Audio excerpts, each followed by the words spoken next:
Meu nome é Tatiana Pena.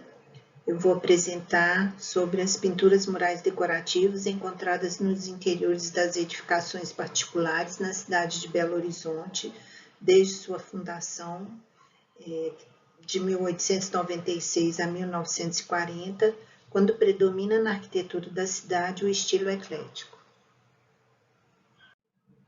A cidade, que já nasce moderna, sofre transformações até hoje, sendo suas edificações demolidas ou substituídas à gosto e à moda, provocando a perda significativa de parte dessa produção artística, ou seja, as pinturas murais decorativas. Ausentes das políticas de preservação do patrimônio, mantiveram-se ocultas e longe dos olhos daqueles que deveriam zelar por sua preservação. A abordagem utilizada para se aproximar desse bem integrado passou pelo resgate de sua trajetória ao longo da história da cidade e de sua própria história. Buscamos aqui apresentar alguns dos mestres artistas responsáveis pela execução das pinturas murais decorativas nos interiores e varandas das casas, as técnicas utilizadas e tipologias de ornamentação no período acima compreendido. Voltando um pouco na história do antigo Curral del Rei, as casas eram simples, em sua maioria baixas, em taipa de pilão ou adobe. Foram sendo substituídas à medida que a cidade foi se desenvolvendo enquanto uma cidade moderna e planejada. Classificadas de A a F, as primeiras casas eram destinadas aos porteiros, contínuos e serventes, e as últimas aos desembargadores, diretores e demais classes de servidores. As casas recebiam um tratamento diferenciado tanto em suas fachadas como no tamanho e na conformação interna, determinada de acordo com sua tipologia. De acordo com o arquiteto, professor e grande conhecedor da capital, Ivo Porto de Menezes, havia em Belo Horizonte aproximadamente 185 casas.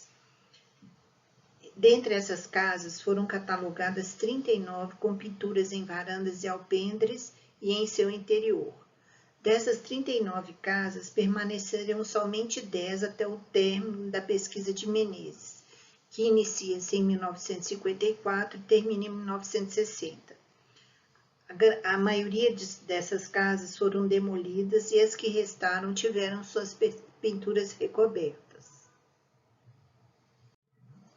Nas varandas e alpendres das casas decoradas com pinturas no gênero da paisagem, encontramos marinhas, cenários bucólicos e de terras natais dos proprietários ou mesmo do mestre artista que as executou.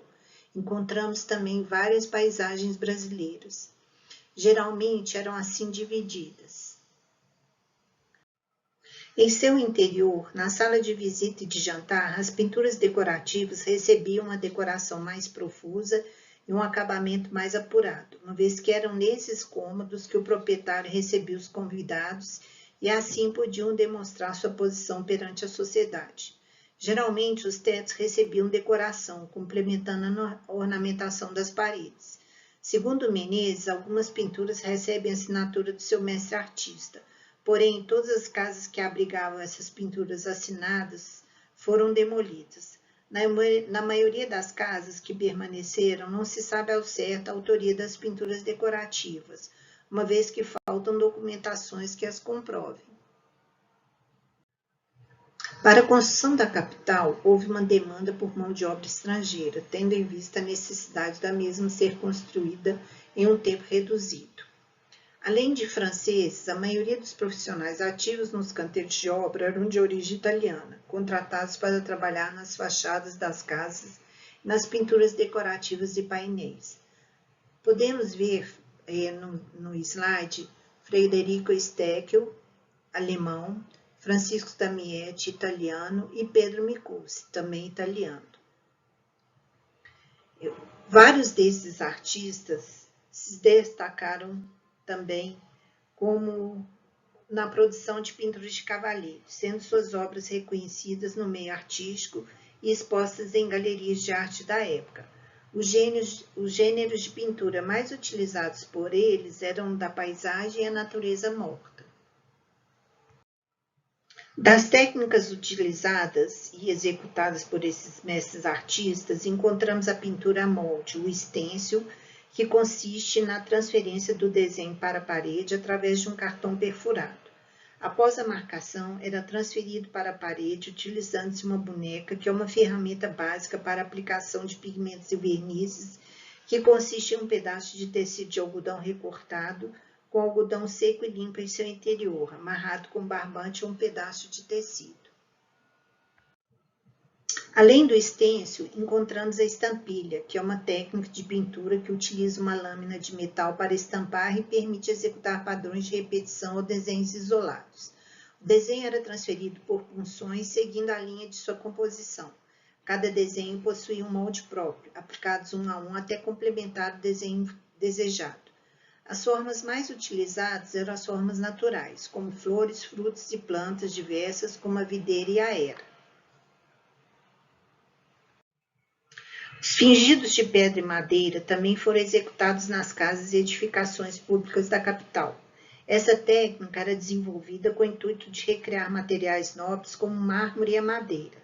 Realizados no terço inferior da parede, eram utilizados como barrados nas paredes das salas de jantar e nos corredores das casas. Em algumas casas, eram aplicados também nas janelas e portas com o intuito de fingir uma madeira nobre. Para complementar as decorações das paredes, eram feitas pinturas à mão livre ou denominadas pinturas artísticas, que podem ser definidas como aquela que possui características autorais e únicas. Utilizadas nas elaborações de figura humana, nas pinturas de paisagem, nos contornos das decorações, serviam para complementar a pintura a molde e deixar registrado na parede a marca do artista, como na figura à frente. Com relação aos motivos decorativos, são aqueles desenhos que servem de tema para a composição, encontramos nas decorações de parede e painéis motivos ligados à fauna e à flora e o adamascado, decoração e imitação de tapeçaria inspiradas em tecidos de brocados com tipologia do Renascimento da Grécia Antiga. Utilizavam-se também motivos geométricos que podiam ser encontrados nos forros, tetos e barrados das paredes. As formas naturais, como folhas, ramagens, frutos e flores, também compõem a decoração. Propomos, então, após a pesquisa, duas formas de acesso e divulgação das pinturas murais decorativas encontradas, visando ampliar o conhecimento desse bem integrado pela sociedade e pelos responsáveis por sua preservação. O primeiro trata da catalogação dessa produção artística.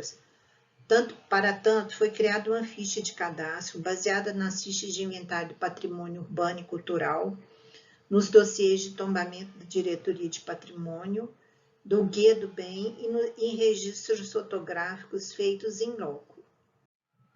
Aqui se vê um recorte da ficha onde colocamos informações ligadas à edificação, como data de construção, engenheiro, artista, tombamento, localização aérea, características estilísticas, dentre outros. Procuramos aqui mostrar que essa produção artística é importante na constituição da história da cidade de Belo Horizonte e que devemos a ela um lugar de reconhecimento de sua importância, tornando-a acessível a todos e que, de uma maneira ou de outra, possuem um afeto pela cidade e seu patrimônio.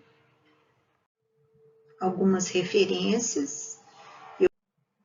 Eu queria agradecer ao Sexto Luso Brasileiro a possibilidade de apresentar a minha pesquisa, a ACAPES por ter financiado a minha pesquisa de doutorado e a minha orientadora, professora Magali Meleuceni, pela orientação recebida durante o doutorado. Muito obrigada.